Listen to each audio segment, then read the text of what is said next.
Do you like the Daily Blast but want even more analysis of the biggest headlines from around the world?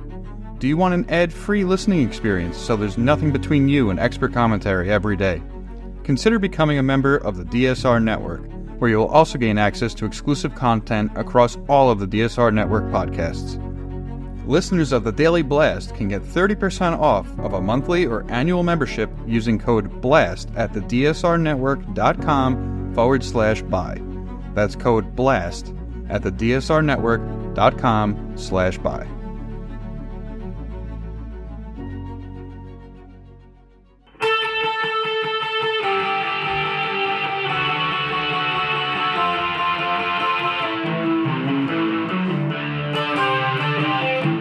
This is the Daily Blast from the New Republic, produced and presented by the DSR Network.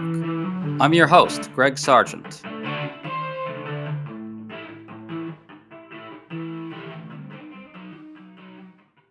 At the vice presidential debate on Tuesday night, the CBS News moderators fact-checked J.D. Vance a single time. Once. That was all it took to trigger Donald Trump and his MAGA allies, who fanned out and hammered CBS relentlessly for that enormous transgression. All this opens a window on a larger story, the degree to which Trump's campaign is built on top of an immense superstructure of endless and shameless lies.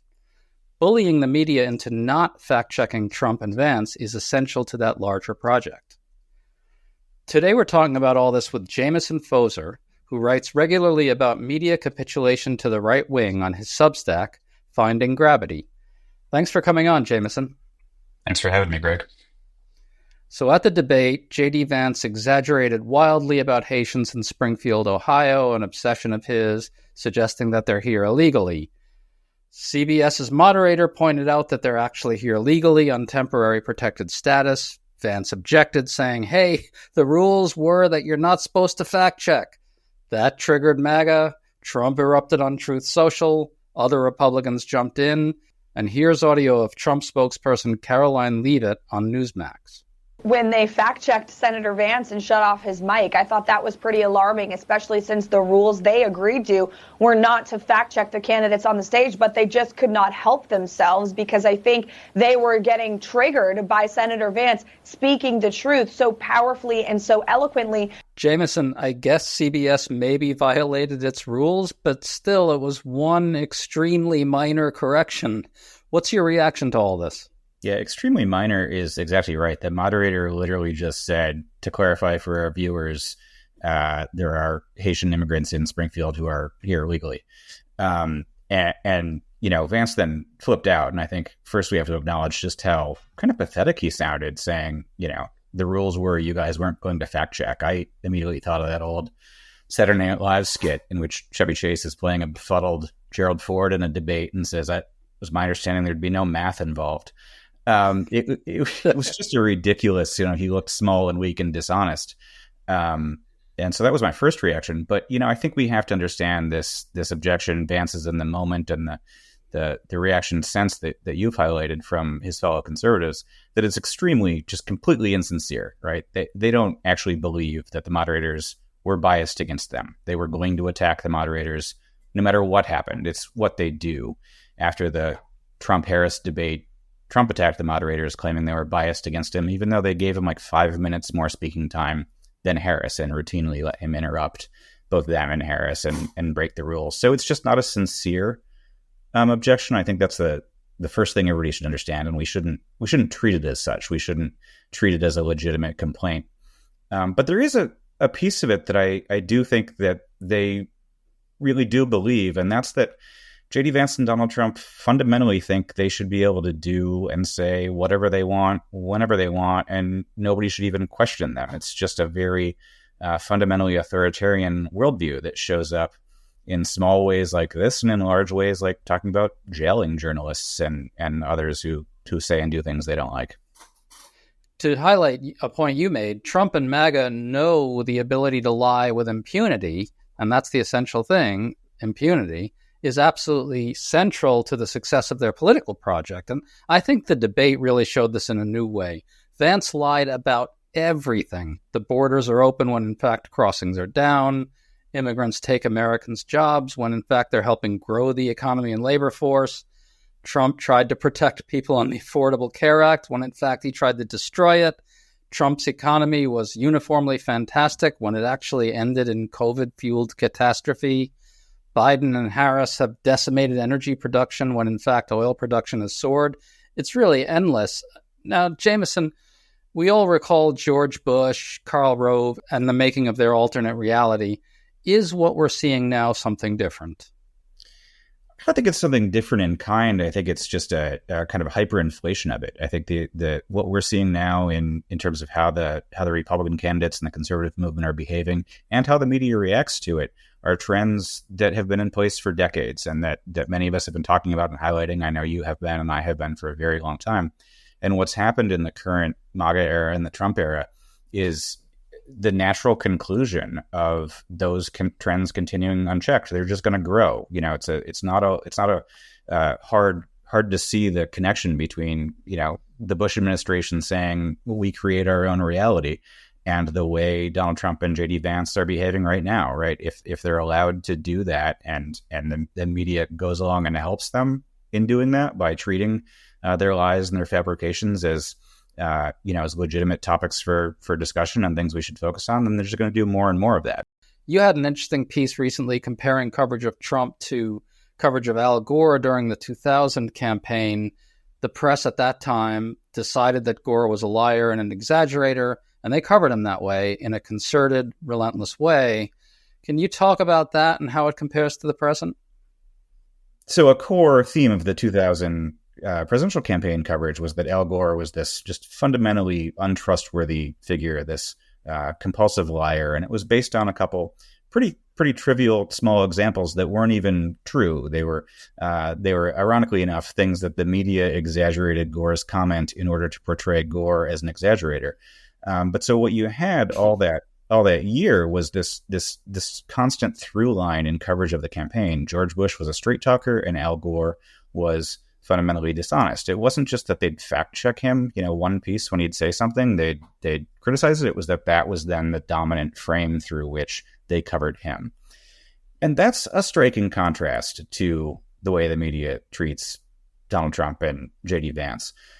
With Trump and Vance, to your point, like they do fact check some of the lies. Sometimes they even do it, pretty consistently. We've seen in the lie that JD Vance and Donald Trump have been telling about Haitian immigrants. If you look at the articles about that, the media has actually done a pretty good job of saying, it's not actually true. Haitian immigrants aren't eating cats.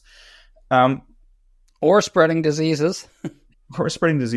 But the way they do that actually helps further the core agenda that Trump and Vance have here. They do something that I call privileging the lie. And this is a concept I developed about 15 years ago during the 2008 campaign, that when the news media reports a lie, even if they make clear that it's false, but if they adopt the lie as the framing of their story, they're helping the liar. They're giving the liar the license to set the terms on the topic of discussion. And so all these stories about Vance's Haitian immigrant lie, they'd point out that it's not actually true what he's saying about Haitian immigrants eating pets, but the whole article would then be about Haitian immigrants and the effect that they're having on the communities in Ohio and elsewhere, and the problems that this is causing, according to some of the residents, and on the other hand, some of the benefits from it. But that core story would be one about immigration, which is what Trump and Vance wanted. JD Vance has explicitly said he made these stories up to get that outcome. The other way of approaching that would have been the way they approached Al Gore and said, the story here is not immigration. The story here is that JD Vance is a fundamentally untrustworthy figure who is lying yet again and has a long history of lying. That then becomes the story and the focus, JD Vance and Donald Trump and their history of lies, their fundamental dishonesty, and untrustworthiness. If you cover it that way, you don't privilege the lie, you don't privilege the liar, you don't incentivize future lies. But instead, what we've seen is given the Trump campaign exactly what they wanted. Yeah, I like your coinage there. I think there's another device, or at least another technique that's used by these guys, and I've been calling it the secondary lie or the subordinate lie. And what happens is the press gets relentlessly focused on a falsehood like Haitian immigrants are eating pets. And understandably, it's a pretty big story that they went there, right? But for days and days and days, every story about that would have the fact check of the lie about eating pets, but then underneath it, J.D. Vance or whoever was speaking would advance another set of lies, like Haitians are spreading diseases. So readers and viewers are seeing, okay, the pet eating isn't true, but then they're hearing Vance say, well, there are these other problems, like they're spreading diseases, and that isn't checked. So I think that's sort of a subsidiary problem to what you're talking about. Yeah, and that's a core part of, I think, the Trump and Vance strategy, and that's a core reason why privileging the lie and allowing, not just allowing, because news companies have agency here, right? They're not allowing Trump and Vance to dictate anything. The news companies are making a decision to cover the topic that J.D. Vance wants them to cover when he tells these lies. And the consequence of doing that is you then create this story that has space for all these other lies. And you can't possibly keep up with them. You can't possibly correct them all. There isn't time and space for that. It is fundamentally a conversation that rewards the liar. Absolutely. Let's step back and retrieve some more context here.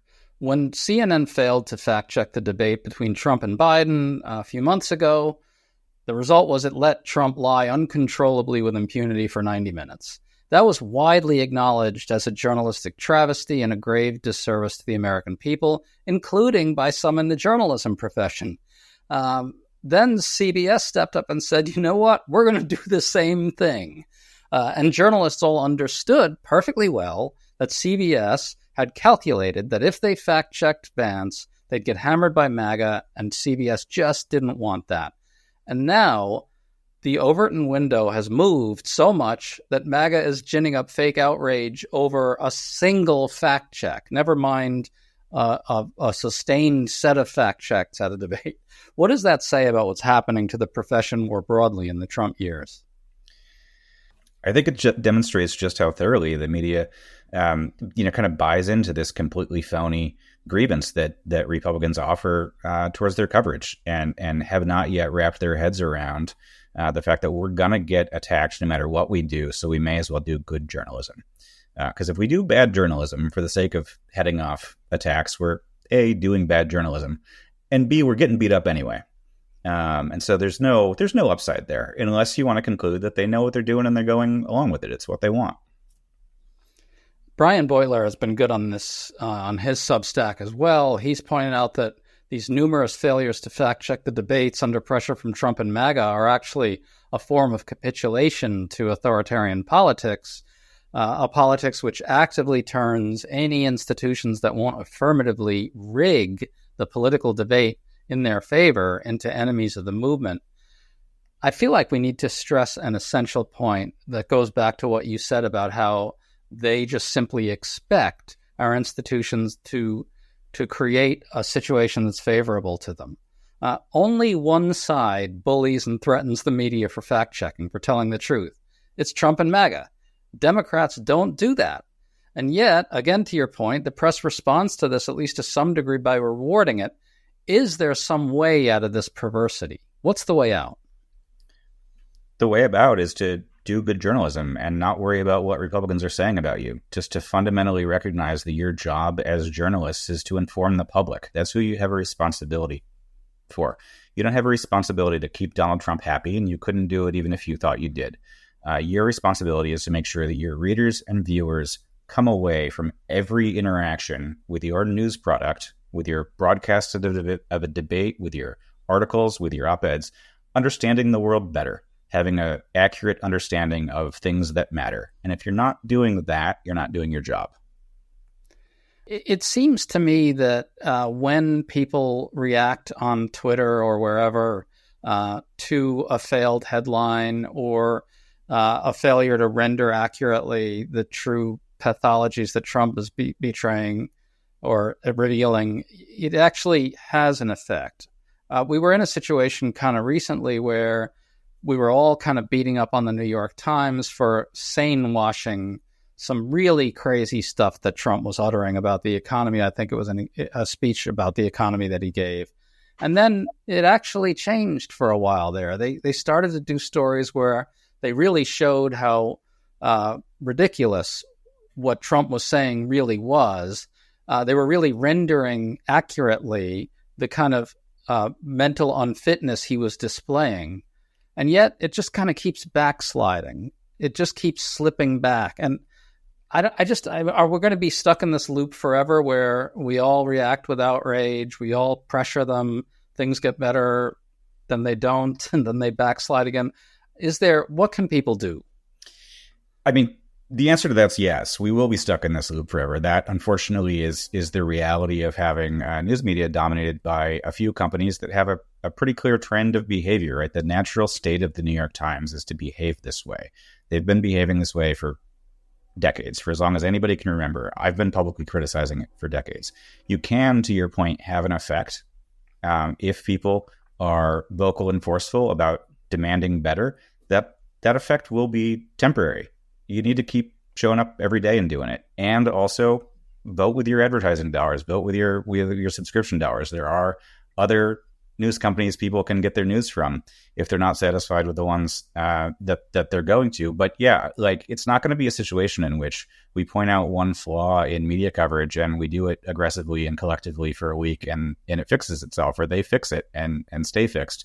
They will backslide. They will continue to behave in the way that's consistent with their instincts, which are very bad instincts journalistically. And keep in mind, one of the reasons to cut them a little bit of a slack here is that they'll get constant pressure from the other side, right? Republicans and conservatives aren't going to let up in their attacks on the media. So, we shouldn't think that we can push back once or twice and fix the problem and then we can go home and stop doing it. It's unfortunate that that's the nature of the situation we're in, but if one side doesn't participate in a debate, you're going to lose it. I think we're at a deep structural disadvantage here as well, which is that when liberals criticize the media, I think the instinct of a lot of newsroom leaders and executives is to say to themselves, well, that's actually kind of good because it's going to quiet the right. Their default position is that the right is right about them. Yeah, it is. That's false, but it's their default position, and that again is kind of the reality of why we can't just disengage. If their default position is that the right is right about them and the right criticizes them, they're going to keep moving further and further to the right, absent some force pushing back a little bit. So that's it's unfortunate. Nobody wants to hear it, but it's not going to just get better without people working on it. And again, find other places to get your news. Jameson, does it all matter? That's what I want to ask you, finally. My tendency is to think that New York Times headlines, which, whenever people criticize a New York Times headline, a whole chorus of contrarians attacks those critics for, supposedly wasting everybody's time obsessing over small things.